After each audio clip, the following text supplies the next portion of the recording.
20 वर्षों से विश्वसनीय शिव पैथोलॉजी लैब नजदीक राज हॉस्पिटल मंडी डबवाली। आपका कोई भी टेस्ट, चाहे कैंसर, थायराइड, एलर्जी, कोरोना या फिर पूरे शरीर की जांच, बस एक बार सेवा का मौका जरूर दें। याद रखें, शिव पैथोलॉजी लैब नजदीक राज हॉस्पिटल मंडी डबवाली।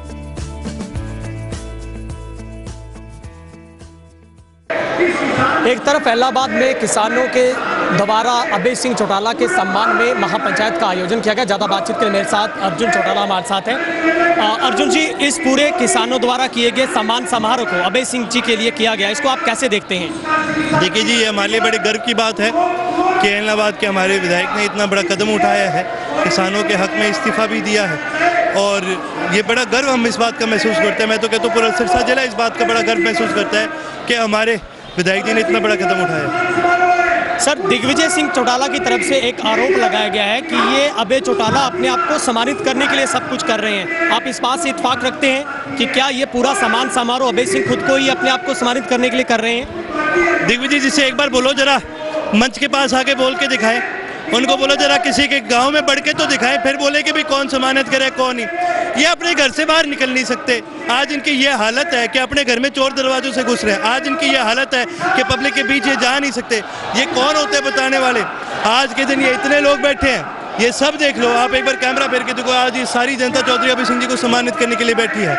यहाँ तक कि महम चौबीसी के चबूतरे पे उनको सम्मानित किया गया है। तो ये एक बहुत गर्व की बात है। इनके तो जलन इस बात की हो रही है कि भाई जहाँ के एक समय पे तुमने लोगों को बहला फुसला के उनकी जो सहमति ले ली थी, आज वही लोग तुम्हें गाली निकाल रहे हैं। सर, अभी दुष्यंत चौटाला कह रहे हैं कि उन्होंने अपना चुनावी वायदा पूरा कर दिया। 75% युवाओं को आरक्षित है वो कर दिया गया है नौकरी को लेकर। सरकार ने इसके ऊपर कल बजट में राज्यपाल ने सिग्नेचर भी कर दिए। कैसे देखते हैं आप इसको? क्या वाकई जनता जेजेपी से खुश हो जाएगी? सर, मैं आपको एक और बताता हूँ, इस कानून के अंदर एक क्लॉज है। क्लॉज ये कहता है यदि कोई कंपनी नहीं चाहती 75% देना तो सरकार को रिटर्न में दे सकती है और सरकार उसकी बात मान लेगी। तो अब बताओ फिर ये काहे का कानून हुआ? जिस कानून में आपने लोगों को ये ऑप्शन दे दिया कि भाई ना करो, तो फिर ये काहे का कानून हुआ? और जो रही बात इनके चुनावी वादे की, एक चीज बताओ, वादा तो इन्होंने ये भी करा था कि भाई हम किसानों के हित में लड़ेंगे। कहाँ पर है वादा? तो इन्होंने ये भी करा था भाई कुछ हो जाए हम बीजेपी के साथ नहीं जाएंगे। वादा तो इसने चंद्रोताई को यो भी करा था कि भाई ठेके हटा दूंगा। अब तो ये खुद लॉकडाउन में नहीं बोलता फिर आता ठेके खोल दो, ठेके खोल दो, ठेके खोल दो। वादे इन्होंने हजारों करे, ना किसी भी आज तक पूरे है। यहाँ तक कि 75% वाला भी जब ये असली में इम्प्लीमेंट होएगा तब भी हरियाणा की जनता को पता चल जाएगा ये कितने झूठे लोग हैं। सर, अभी पंचायती चुनाव सर पर थे, लोग उम्मीद कर रहे थे कि जल्दी से पंचायती चुनाव हो जाए। खट्टर साहब कह रहे हैं वातावरण ठीक नहीं है। आपको लगता है वातावरण कैसा ठीक नहीं है? भाई वातावरण ठीक इनके लिए नहीं है, बाकी हरियाणा के लोगों को क्या दिक्कत है? इनके लिए वातावरण ठीक इसलिए नहीं है क्योंकि इनको आज के दिन गाँव में लोग घुसने नहीं दे रहे और इसी बात का इनका डर है। मैं लेकिन खट्टर साहब का एक बहुत बड़ा वहम है, चाहे पंचायती चुनाव आज हो जाए, चाहे पंचायती चुनाव साल बाद हो जाए, इनके कहीं भी इनको वोट नहीं मिलने। जो पंजाब में परिणाम आया वो सेम परिणाम बीजेपी के साथ हरियाणा में भी होगा, वही परिणाम यूपी में भी होगा। किसी प्रदेश में आज के दिन चुनाव कर लो, सब जगह इनके साथ यही परिणाम होना है। सर, अभी उपचुनाव इलाहाबाद का होना है, सरकार को 6 महीनों के भीतर करवाना ही होगा। क्या लगता है जेजेपी और बीजेपी क्या उड़न खटोलों से प्रचार करेगी क्योंकि जनता के बीच में आ नहीं सकती है? खुद मुख्यमंत्री कह रहे हैं माहौल अच्छा नहीं है, वातावरण अच्छा नहीं है, पंचायती चुनाव नहीं हो सकते, लेकिन उपचुनाव तो करवाना पड़ेगा सर इलाहाबाद। वही तो मैं कह रहा हूँ, आज नहीं तो कल चुनाव कराना पड़ेगा और आज नहीं तो कल इनको जनता का सामना करना पड़ेगा। आज नहीं तो कल इनको जनता की गाली भी खानी पड़ेगी और आज नहीं तो कल इनको जनता से माफी भी मांगनी पड़ेगी और आज नहीं तो कल इन्हें अपनी सत्ता छोड़नी पड़ेगी। सर, अजय सिंह चौटाला ने बयान दिया था कि अगर उनके इस्तीफे देने से कुछ होता है, उन्होंने कहा था कि दुष्यंत का इस्तीफा मेरी जेब में है। अभी दिग्विजय सिंह ने फिर से पलटवार किया कि अभय सिंह के इस्तीफा देने से क्या हुआ? कुछ नहीं हुआ। अजय सिंह जी के पास इस्तीफा जेब में था, उनकी भेज दिया ना उनको जेल वापस। और रही बात जो दिग्विजय कहता है, मैं कहता हूँ इस्तीफा छोड़, दिग्विजय को बोलो एक बार बाहर आए तो सही पब्लिक में। आज चौधरी से अभय सिंह जी ने इस्तीफा दिया है, सारे हरियाणा में उनका सम्मान है। आज चौधरी अभय सिंह जी ने इस्तीफा दिया है, इसलिए नहीं दिया कि उनको कोई राजनीतिक गेन करना था, इसलिए दिया क्योंकि एक किसान होने के नाते, एक आम नागरिक होने के नाते, किसान के बेटे होने के नाते उन्होंने ये लड़ाई लड़ी है। और आज कहीं पर भी चौधरी अभय सिंह जी हरियाणा में जाते हैं, लोग उनको सम्मानित करके उनका स्वागत करते हैं। यही चीज़ दिग्विजय कर सकता है क्या? मैं पूछता हूँ यही चीज़ दिग्विजय आज किसी गांव में बढ़ जाए, उसको लोग घुसने देंगे क्या? आज दिग्विजय किसी के घर चले जाए, कोई स्वागत करेगा क्या? लोग इनको चाय भी नहीं देना चाहते, लोग तो इनको पानी तक नहीं पिलाना चाहते। तो आज कहीं ना कहीं इनकी बात कटती है कि भाई ये तो कहीं कहीं नहीं रहे। अभी सर आपको क्या लगता है चुनाव को लेकर किस तरीके का कयास आप देखते हैं? विपक्ष ये कह रहा है कि आज का जो किसान समारोह है या आज का पूरा कार्यक्रम है ये एक चुनावी शंखनाद है, सीधे तौर पर माना जाए आज से चुनावी बिगुल यहाँ पे शुरू हुआ है उपचुनाव। जब हम चुनाव का शंखनाद बजाएंगे ना तो पूरे हरियाणा में गूंजेगा। ये तो एक किसानों के लिए महापंचायत है, एक सम्मान समारोह है। यहाँ पर जितने साथी आए आप उनकी बातें सुना, यदि कोई चुनाव की बात करता है तो भी आप मेरे को बता देना। आज का जो ये कार्यक्रम है केवल और केवल सिरसा जिले की तरफ से जो बॉर्डर पे हमारे साथी बैठे हैं उनको सम्मानित करने के लिए है, चौधरी अभय सिंह जी को सम्मानित करने के लिए है और हमारे किसान साथियों को समर्थन देने के लिए है। सर कैसे देखते हैं लगातार पेट्रोल डीजल के दाम बढ़ रहे हैं, रसोई गैस के सिलेंडर के दाम बढ़ रहे हैं, क्या आईएनएलडी इसको लेकर भी विरोध प्रदर्शन करें? क्योंकि कांग्रेस कह रही है कि हम सड़क से लेकर विधानसभा तक विरोध करेंगे। कांग्रेस को अगर विरोध करना होता तो सबसे पहले जब किसानों का मुद्दा आया था, इनका कोई भी लीडर आके बॉर्डर पर बैठा, किसी भी लीडर ने इस्तीफा दिया। लोगों ने किसी बॉर्डर पर चले जाओ इनसे एक ही चीज़ कही थी, भाई आप हमारे लिए लड़ना चाहते हो, आप हमारी तरह बीच में आओ, हमारे इस्तीफा दे के आओ। इनमें से कोई भी आया?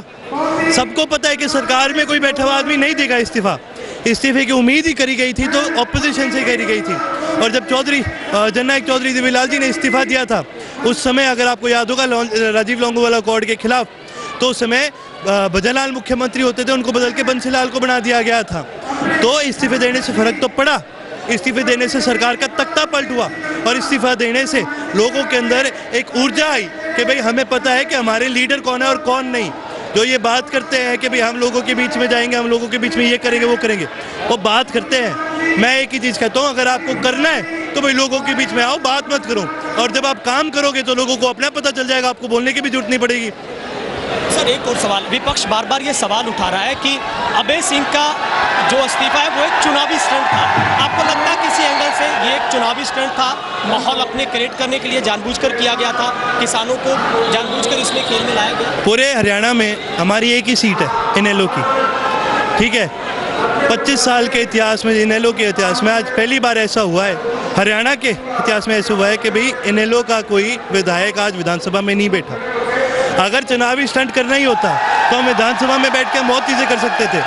हमने अपनी एक सबसे बड़ी ताकत को आज सैक्रिफाइस करा है क्योंकि हम लोगों के बीच में रहकर काम करना चाहते हैं। तो ये चुनावी स्टंट नहीं, ये तो त्याग है। और मैं एक ही चीज़ कहता हूँ, अगर जो ऑपोजिशन को लगता है ये चुनावी स्टंट है तो तुम कर लो, तुम दे दो वो त्याग। दीपेंद्र हुड्डा बैठा है राज्यसभा में, उसके राज्यसभा के देने से इस्तीफे से कुछ नहीं होगा, ना उसके राज्यसभा में बैठने से कुछ होगा, मानते हो? उसके एक विधायक, उसका एक एमपी रहने से ना तो वो किसी कानून को रोक सकता, ना वो कोई कानून पास कर सकता। तो मैं आपके माध्यम से उसको तो चुनौती देता हूँ, अगर इतना ही है, अगर वो कहते हैं भी चुनावी स्टंट है, उसको बोलो कर दे चुनावी स्टंट और दे इस्तीफा और आ जाए लोगों के बीच में। अभी कांग्रेस अविश्वास प्रस्ताव की बात कर रही है, बजट सेशन शुरू होगा, लगता है कांग्रेस अविश्वास में ला पाएगी सरकार? कांग्रेस अविश्वास प्रस्ताव नहीं लाएगी। कांग्रेस तो खुद बीजेपी के एजेंट है। भूपेंद्र सिंह हुड्डा जी जो ये बात करते हैं अविश्वास प्रस्ताव की, वो तो खुद कांग्रेस में रह के कौन को बदनामी की नहीं करते। वो उन 23 लोगों में से है जिन्होंने अपनी पार्टी में रह के अपनी पार्टी का नाश करा है। ये पार्टी में रह के पार्टी को गाली निकालते हैं, पार्टी के बाहर जाके दूसरों को गाली निकालते हैं। तो ये फायदा किसका कर रहे हैं? ये अविश्वास प्रस्ताव नहीं पास करेंगे, ये तो सिर्फ अपने क्या कहते हैं जो इनकी छोटी मोटी कोई राजनीति बची है उसको बचाने की कोशिश में लगे हुए हैं आज। सर आखिरी सवाल, अब तो सिरसा जिले में भी डबवाली में नैना सिंह चौटाला का विरोध हुआ, खुद दुष्यंत जी के हेलीकॉप्टर को किसानों ने झंडे दिखाए, हमारे बिजली मंत्री का विरोध हो रहा है। अब तो सिरसा जिले में भी जेजेपी के नेता सेफ नहीं है, कैसे देखते हैं आने वाले समय में क्या ये दाम में आ पाएंगे? सिरसा जिला नहीं, ये तो जिस गली में रहते हैं उस गली में भी सेफ नहीं है। आज के दिन कोई भी इंसान ना तो बीजेपी को ना जेजेपी को इस प्रदेश के अंदर चाहता। आप चले जाओ उचाना से जीते हैं, सिरसा से तो ये लड़े भी नहीं, उचाना में नहीं बढ़ सकते ये गांव में। बाडड़ा से जीते थे, इनको कहते हो बाडड़ा में गांव में बढ़ के दिखा दे। ये आज कहीं पर भी सेफ नहीं है और उसका सबसे बड़ा कारण ही ये है कि इन्होंने अपने वोटर को धोखा दिया है। इन्होंने जननायक चौधरी देवीलाल जी के नाम को इन्होंने धोखा दिया है, इन्होंने अपने साथियों को धोखा दिया है, इन्होंने अपनी जनता को धोखा दिया है। क्या लगता है सर, अभय सिंह चौटाला ने बार बार कहा था कि अगर दुष्यंत को अपना वहम निकालना है तो उचाना छोड़कर इलाहाबाद में आ जाए, आप भी चुनौती स्वीकार करते हैं इस तरीके से अभय सिंह जी के द्वारा दी गई? मैं तो कहता हूँ दिग्विजय बड़ा कहता है ना कि स्टंट है फलाना है ये, दिग्विजय को बोलो आओ इलाहाबाद से लड़ ले चुनाव, आ रहा है अब की बार चुनाव, उसको बोलो आ जाओ, देखते हैं उसका जवाब क्या आता है। इनमें हिम्मत नहीं है लोगों के बीच में आज के दिन आने की। दुष्यंत ना तो इलाहाबाद से जीत सकता, ना वो अपने खुद को चाणा से जीत सकता। 90 सीट है हरियाणा में, वो आज के दिन उसका ये हाल है कि वो मेंबर भी नहीं बन सकता पंचायत का। बहुत बहुत शुक्रिया, बहुत बहुत धन्यवाद। तो ये हमारे साथ अर्जुन सिंह चौटाला थे जो हमारे साथ बातचीत कर पा रहे, तो उन्होंने साफ तौर पर कहा है कि जिस तरीके से लगातार किसानों की तरफ से तमाम गठबंधन सरकार में चाहे जेजेपी हो चाहे बीजेपी हो, उनका हर गांव हर एक घर गली नुक्कड़ में विरोध हो रहा है। ऐसे में अब जिस तरीके से उपचुनाव इलाहाबाद में होगा, ऐसे में कड़ी मुश्किलें जेजेपी बीजेपी पार्टी को उठानी पड़ेगी। और अब आगे आगे है, देखते होता क्या है। इलाहाबाद से सहयोगी कैंप हेमराज भट्ट के साथ गुरविंदर पन्नू, तेज हरियाणा।